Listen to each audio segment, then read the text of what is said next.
Download this code from codegive.com, link in the description below. Diagnosing and fixing keyboard issues through key remapping, a comprehensive guide. Keyboard problems can be incredibly frustrating. From a single key that refuses to respond to multiple keys behaving erratically, troubleshooting can feel like navigating a minefield. This guide will walk you through the process of identifying the source of keyboard problems and then offer a practical solution: remapping keys. We'll cover diagnostics, different remapping techniques with code examples, and discuss the potential pros and cons. Part 1: Identifying and diagnosing keyboard issues.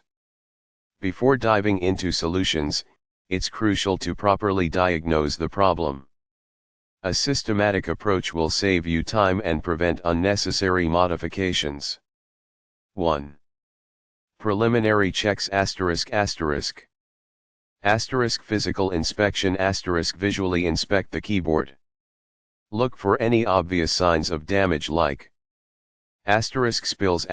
Liquids can damage the internal circuitry.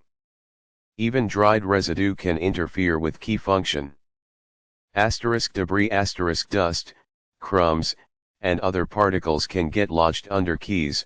Prevent